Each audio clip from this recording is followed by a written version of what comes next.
नमस्कार, मैं पंडित मनीष अवस्थी, ज्योतिषाचार्य। देखिए, अगर आपकी जन्म पत्रिका में शुक्र ग्रह खराब स्थिति में है, अस्त है, नीच का है, शत्रु और पाप ग्रहों से पीड़ित है, शुक्र की दशा आपकी जन्म पत्रिका में चल रही है, 20 वर्ष की महादशा होती है, उल्टा दशा 6 वर्षों की होती है और यह खराब फल दिखा रही है, कई सालों से आप पीड़ित हैं, वैवाहिक जीवन के सुख में कमी है, स्त्री सुख में कमी है, सेक्स पावर आपकी कमज़ोर है, स्त्रियों के द्वारा उपेक्षित और अपमानित अगर आपका जीवन है, स्त्री सुख का अभाव है आपके जीवन में, तो उसके लिए एक बड़ा कारगर उपाय मैं आपको बताता हूँ, एक मंत्र बताता हूँ। शुक्र गायत्री मंत्र बड़ा प्रभावशाली है। मंत्र है ओम भृगुवंश जाताय विद्महे श्वेत वाहनाय धीमहि तन्नः कविः प्रचोदयात्। इस मंत्र का कम से कम 108 बार रोज जाप करना चाहिए। अधिकाधिक कितनी भी मात्रा में कर सकते हैं, लेकिन कम से कम 108 बार रोज करना चाहिए। मंत्र फिर सुन लीजिए। ओम भृगुवंश जाताय विद्महे श्वेत वाहनाय धीमहि तन्नः कविः प्रचोदयात्। इस मंत्र का जाप करिए और देखिए इस मंत्र का चमत्कार। कुछ ही समय में आपको शुक्र ग्रह जो अशुभ फल दिखा रहा है आपकी जन्म पत्रिका में, आपको नाना प्रकार के शुक्र ग्रह से संबंधित जो कष्ट हो रहे हैं, शुक्र जो है वो भोग और विलासिता का कारक ग्रह है, स्त्री सुख का कारक ग्रह है, जल का कारक ग्रह है। शुक्र अगर खराब हो तो जल घात का योग होता है, तमाम तरह की परेशानियां देता है आपको। आपकी जो है सेक्स रिलेटेड तमाम तरह की बीमारियां और परेशानियां हो जाती हैं, तमाम दिक्कतें आती हैं। तो इसके निवारण के लिए यह मंत्र कारगर है। इसका जाप करिए और लाभ हो तो कमेंट में मुझे बताइए, निश्चित रूप से लाभ होगा। अच्छा मंत्र है। खैर, हम अपने मूल विषय पर लौटते हैं। शुक्र का राशि परिवर्तन, इस वीडियो में इस पर बात करेंगे। देखिए, 2024 का अंतिम मास चल रहा है और इस अंतिम मास में शुक्र का राशि परिवर्तन, यह अंतिम राशि परिवर्तन होगा 28 दिसंबर 2024 को। शुक्र मकर राशि छोड़कर मित्र शनि की कुंभ राशि में 28 दिसंबर को प्रवेश करेंगे। घनिष्ठा नक्षत्र के द्वितीय चरण में प्रवेश करते ही शुक्र का राशि परिवर्तन हो जाएगा और ये कुंभ राशि में प्रवेश कर जाएंगे। 28 दिसंबर से लेकर 28 जनवरी तक, एक मास तक इनका राशि परिवर्तन कुंभ राशि पर रहेगा, कुंभ राशि पर संचार करेंगे। और इस एक मास में कर्क राशि और कर्क लग्न के जातकों पर शुक्र का क्या प्रभाव होगा, इस पर प्रकाश डालते हैं। देखिए, आपकी राशि कर्क हो या लग्न कर्क हो, दोनों से ही इस राशि परिवर्तन का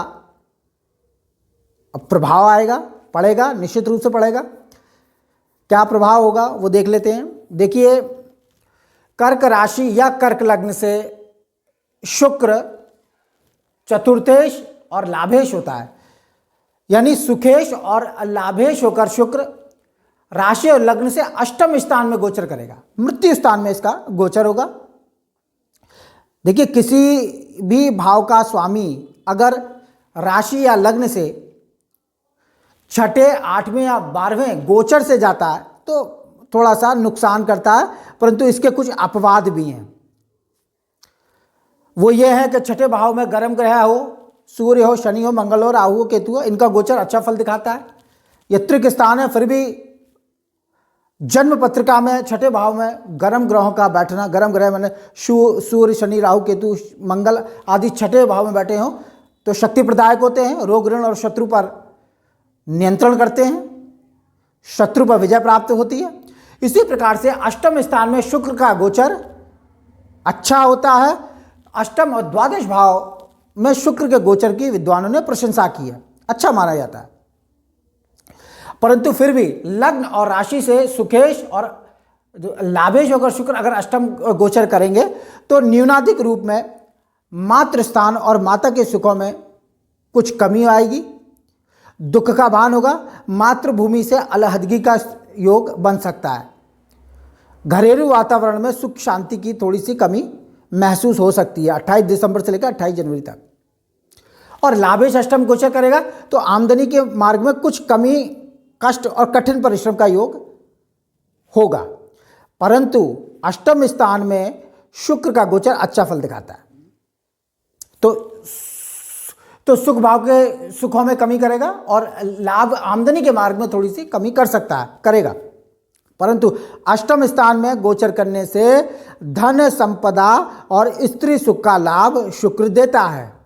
शुक्र अष्टम में अच्छा गोचर करता है, द्वादश में भी अच्छा गोचर करता है। तो अष्टम स्थान में शुक्र के गोचर से स्त्री सुख की प्राप्ति होगी, और महिलाएं हैं तो पुरुष सुख की प्राप्ति होगी, और साथ में धन संपदा का भी लाभ होगा। काफ़ी अंशों में विघ्न, बाधा, रोग, शोक नष्ट होते हैं शुक्र के अष्टम गोचर करने से, ऐसा शास्त्रों में लिखा गया है। और स्त्री वर्ग से लाभ मिलता है, यानी महिलाओं के माध्यम से धन की वृद्धि होती है, संपदा की प्राप्ति होती है। और लाभेश शुक्र अष्टम गोचर करेगा तो अकस्मात धन की प्राप्ति करा सकता है, कहीं से अकस्मात धन, अचानक से धन की प्राप्ति होती है, क्योंकि अष्टम भाव अकस्मात धन प्राप्ति का भाव है और इसमें लाभेश होकर शुक्र गोचर करेगा तो अकस्मात धन की प्राप्ति हो, किसी मार्ग से आपको दिला सकता है, अचानक से धन का लाभ कहीं से दिलाएगा। और कार्य की सिद्धि होती है, और विद्या और बुद्धि के लिए इस गोचर को अच्छा माना जाता है। अष्टम भाव में शुक्र का गोचर अच्छा होता है, परंतु जिन भावों का स्वामी होता है उन भावों के सुखों में कुछ कमी करेगा। तो सुख और लाभ भाव के में कुछ कमी करते हुए फिर भी इन मार्गों में लाभ देगा। और अष्टम गोचर करते हुए धन स्थान पर शुक्र की दृष्टि जाएगी। शत्रु सूर्य की राशि सिंह पर शुक्र दृष्टि डालेगा तो धन संचय की परवाह नहीं करेंगे, खर्चा अत्यधिक होगा और धन संग्रह की परवाह नहीं होगी। कुटुंब के सुख में वृद्धि होगी, क्योंकि शुक्र जो है वह धन भाव पर दृष्टि डालेंगे तो धन का आगमन तो होगा, इसमें कोई संदेह नहीं है। कुछ कमी हो सकती है, कुछ कष्ट हो सकता है, परंतु धन फिर भी प्राप्त होता रहेगा कर्क लग्न और कर्क राशि के जातकों को, क्योंकि शुक्र धन भाव पर दृष्टि डालेंगे, शत्रु दृष्टि से देखेंगे लेकिन फिर भी धनागम होता रहेगा। यह बात समझ लीजिए। परंतु अपने स्थान में कमी करेंगे, और सुखेश अष्टम गोचर करता है तो बाहरी स्थानों के संपर्क से धन लाभ दिलाने वाला होता है, अन्य स्थान में सफलता देने वाला होता है। और अष्टम गोचर करने से आयु की शक्ति प्राप्त होगी, क्योंकि अष्टम भाव आयु का होता है। शुभ ग्रह का संक्रमण अष्टम भाव पर आयु की शक्ति देता है, पुरातत्व का लाभ देता है और जीवन की दिनचर्या में रौनक देता है। साथ में अष्टम भाव में कर्क राशि से शनि गोचर कर रहा है तो आयु की वृद्धि बना रहे हैं। शनि अष्टम में बैठा हो जन्मपत्रिका में या गोचर करे तो आयुष की वृद्धि करता है। दीर्घ आयु का घोतक शनि को माना गया अष्टम स्थान में, बशर्ते मेष राशि का नहीं होना चाहिए। अगर जन्म पत्रिका में किसी का अष्टम में शनि बैठा है तो निश्चित रूप से वह आयु की उसकी अच्छी शक्ति होती है, यानी दीर्घजीवी होता है, उसकी अकाल मृत्यु नहीं होती है, लंबी उम्र देने वाला शनि अष्टम में माना गया है। परंतु मेष राशि का नहीं होना चाहिए, नीच राशि का नहीं होना चाहिए। और शुभ ग्रहों के साथ दृष्टि युति करके अगर शनि बैठा है अष्टम में तो दीर्घ जीवन देने वाला होता है। मकर और कुंभ का हो तो बड़ा लंबा 90-95 वर्ष का अगाध जीवन देने वाला होता है। शनि को आयु का कारक माना गया।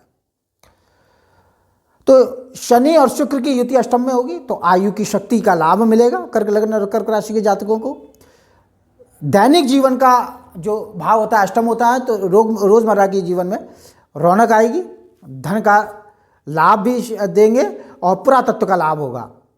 तो इस प्रकार से अष्टम स्थान में शुक्र का गोचर कुछ कमी करते हुए भी लाभ देने वाला होगा, क्योंकि अष्टम में शुक्र अच्छा फल देता है और द्वादश स्थान में भी शुक्र अच्छा फल दिखाता है। तो ये एक मास में धनागम होता रहेगा और तमाम तरीके के लाभ जो कि अभी मैंने बताए हैं, मैं पुनरावृत्ति नहीं करूँगा। समस्त प्रकार के अष्टम भाव से संबंधित लाभ होंगे, आयु की वृद्धि, पुरातत्व का लाभ, स्त्री सुख, स्त्रियों के माध्यम से धन संपदा की प्राप्ति, और दूसरे स्थान यानी बाहरी स्थानों से लाभ और सफलता देने वाला यह गोचर कर्क लग्न और कर्क राशि के जातकों को होगा। और जिनकी शुक्र की दशा चल रही है उनके लिए यह विशेष फलदायी सिद्ध होगा। तो इस प्रकार से यह इस वीडियो में मैंने आपको शुक्र के कुंभ राशि में गोचर पर प्रकाश डाला है और यह आखिरी गोचर है और इसके बाद 2025 प्रारंभ हो जाएगा और इस प्रकार से ग्रह अपना असर दिखाएंगे। अन्य राशियां में भी केतु वगैरह जो मैं पहले आपको बता चुका हूं काफ़ी कुछ, तो अभी इस वीडियो में सिर्फ शुक्र के फलाफल पर विचार किया है। वीडियो को अत्यधिक लंबा न करते हुए मैं यहीं विश्राम देता हूं।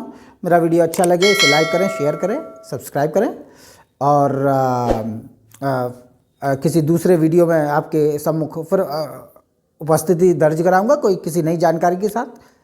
और इस वीडियो में इतना ही। नमस्कार।